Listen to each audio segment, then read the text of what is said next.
पनि लास यो पनि लास, त्यसको पनि मृत्यु यसको पनि मृत्यु। मृत्यु एउटै प्रकृतिको हो, सासै गएर मान्छे मर्ने हो। त्यो पनि घाटमा जल्दैछ, यो पनि घाटमा जल्दैछ। त्यो पनि मान्छे यो पनि मान्छे। त्यो पनि नेपाली नागरिकता भएको होला, यसको नागरिकता थियो, नागरिक हो। तर त्यो सलामी शहीदको मलामी त्यत्रा भएर मर्यो। यसको बिचरा एउटा नागरिक एउटा अनागरिक भएर मर्ने मान्छे, मर्ने बेलामा दागबत्ती पनि छैन, दागबत्ती दिने आफन्त पनि छैन, सलामी त परे जाओस्। अनि मृत्युमा पनि किन भेदभाव? पशुपतिमै ऋण थियो कति, म लास्ट पनि उधारोमा बोलिदिने, आनन्द लाग्थ्यो क्या, उधार तिरौँला भन्ने होइन, डाङडुङ गर्ने, आफै चाहिँ उ गर्ने। त्यो बेला त म क्रिया बस्थेँ, 14 वर्ष अगाडि त म क्रिया बस्थेँ। हेर्नुहोस्, त्यो भनौँ न, त्यो एकजनालाई उ गरेको त्यसको क्रिया बसेँ, 21 वटाको फेरि म आफै बसेँ। पहिला पहिला त आफै क्रिया बस्ने क्या, क्रिया बसेर चाहिँ बस्यो 13 दिनसम्म बस्यो होइन त। 13 दिनसम्म क्रिया बस्यो र टक्क जब चाहिँ अब क्रिया अब सिद्धियो नि त, अनि अब टक्क पत्र आउँथ्यो होइन। अब फेरि एउटा लास फलान ठाउँमा छ, ल विनयजङ यस्तो कुहिया लास कसले गर्छ, विनयले गर्छ। पछि एउटा ट्रेन के बन्यो भनेदेखि फेरि क्रिया बस्यो, फेरि जसलाई फेरि क्रिया बस्नुपर्ने हो। अनि पछि त्यो बाहुन छ, बाहुनहरूलाई चोखो नितो गर्दै अब बस्छ, पैसा लियो। उनीहरूलाई क्रिया पनि बस्छन्, क्रिया बस्छन् होइन। कति दिन? कोही 5 दिन, कोही 7 दिन, कोही 13 दिन बस्छन् बाहुनहरूलाई चाहिँ। म चाहिँ नि फेरि बाहुनहरूको विश्वास लाग्छ। म चाहिँ अहिले पनि मेरो घरमा पूजा कोठा बनाएको छु। पूजा कोठामा चाहिँ नि बिहान बेलुका व्यवहारिसको नाउँमा, राति 12 बजे 1 बजे घर पुगे पनि बिहान पख चाहिँ नि म त्यो सबै व्यवहारिसहरूको नाउँमा भनौँ बत्ती बालेर उनीहरूको नाउँमा चाहिँ एउटा दियो बत्ती बालिदिने पूजासुजा गर्छु। त पशुपतिमा चाहिँ मजासँग आफूले जानेको चिनेको बाहुनहरू हुन्छन् नि, ल उनीहरूले तिमीले आफ्नो तरिकाले गर्दै अब आफूलेसँग भगवान्लाई कहिले चामल दिन्छु, कहिले के दियो, कहिले पैसा दियो होइन, कहिले कपडा ढाका टोपी किनिदियो। त्यो 3-4 लट चाहिँ त्यो बेलामा बस्दाखेरि चाहिँ नि बस्दा बस्दै फेरि बाहिर निस्क्यो, फेरि क्रिया बस्नुपर्ने भएर अनि त्यसपछिबाट हुँदै गयो। पछिबाट ट्रेन बन्यो, व्यवहारिसी लासहरूलाई पुर्ने होइन, सिस्टोलतिर लगेर फाल्ने होइन होइन, खाल्डो खनेर पुरिदिएर चाहिँ नुन छर्केर चाहिँ के अरे पुरिदिने होइन, माटोले छोपिदिने होइन। यसलाई चाहिँ लासलाई सद्गत हुनुपर्छ, दागबत्ती चाहिन्छ।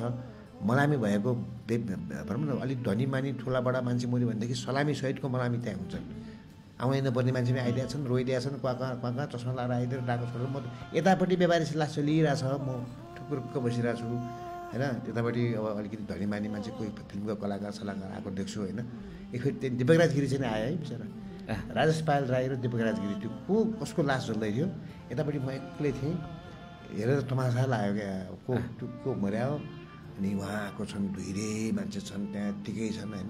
त्यो पनि लास यो पनि लास, त्यसको पनि मृत्यु यसको पनि मृत्यु। मृत्यु एउटै प्रकृतिको हो, सासै गएर मान्छे मर्ने हो। त्यो पनि घाटमा जल्दैछ, यो पनि घाटमा जल्दैछ होइन। त्यो पनि मान्छे यो पनि मान्छे। त्यो पनि नेपाली नागरिकता भएको होला, यसको नागरिकता थियो, नागरिक हो।